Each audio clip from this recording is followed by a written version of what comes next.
Welcome to Time to Fly channel. പരിസ്ഥിതി ദിന quiz part 1. വൃക്ഷങ്ങളെയും വനങ്ങളെയും സംരക്ഷിക്കുന്നതിന് വേണ്ടി ഉത്തരാഖണ്ഡിൽ നിലവിൽ വന്ന പ്രസ്ഥാനം ചിപ്കോ പ്രസ്ഥാനം.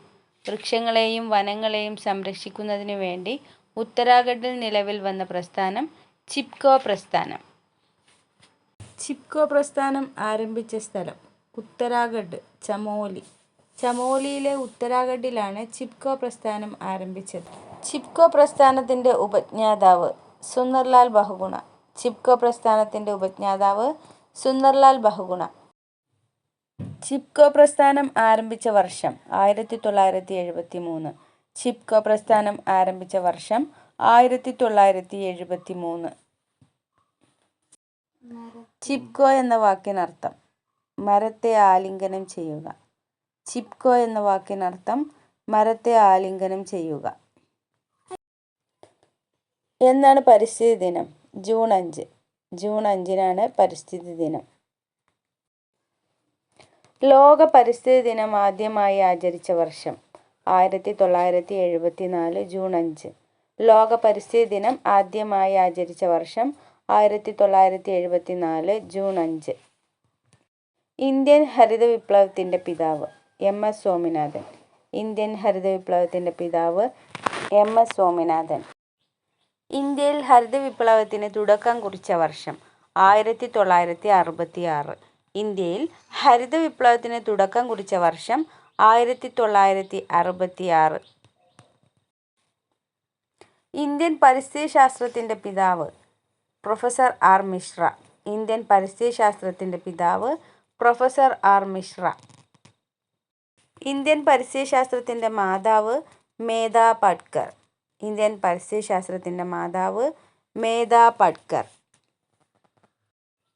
ആധുനിക പരിസ്ഥിതിയുടെ പിതാവ് യുജിൻ പി ഓഡ്. ആധുനിക പരിസ്ഥിതിയുടെ പിതാവ് യുജിൻ പി ഓഡ്. ആധുനിക പരിസ്ഥിതി പ്രസ്ഥാനത്തിൻ്റെ മാതാവ് റേച്ചൽ കേഴ്സൺ.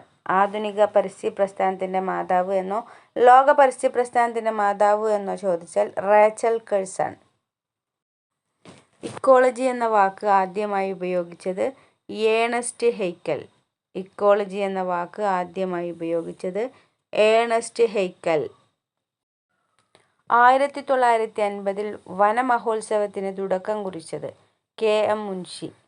വനമഹോത്സവത്തിൻ്റെ പിതാവ് അല്ലെങ്കിൽ 1950 വനമഹോത്സവത്തിന് തുടക്കം കുറിച്ചത് ആര് എന്ന ചോദ്യത്തിന് KM മുൻഷി.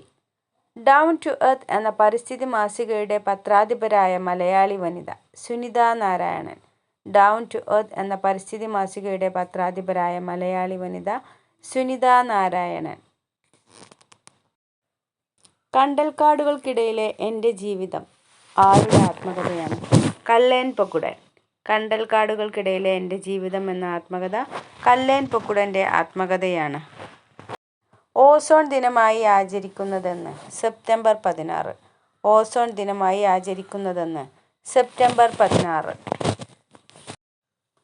ജൈവവൈവിധ്യ രജിസ്റ്റർ പുറത്തിറക്കിയ കേരളത്തിലെ ആദ്യ ഗ്രാമപഞ്ചായത്ത് എടവക. വയനാട്ടിലെ എടവക പഞ്ചായത്താണ് ജൈവ വൈവിധ്യ രജിസ്റ്റർ പുറത്തിറക്കിയ കേരളത്തിലെ ആദ്യ ഗ്രാമപഞ്ചായത്ത്. ഇന്ത്യയിലെ ഏറ്റവും വലിയ വന്യജീവി സങ്കേതം ഗ്രേറ്റ് ഇന്ത്യൻ ബസ്റ്റാർഡ് വന്യജീവി സങ്കേതം, മഹാരാഷ്ട്ര. ഇന്ത്യയിലെ ഏറ്റവും വലിയ വന്യജീവി സങ്കേതം ഗ്രേറ്റ് ഇന്ത്യൻ ബസ്റ്റാർഡ് വന്യജീവി സങ്കേതം, മഹാരാഷ്ട്ര.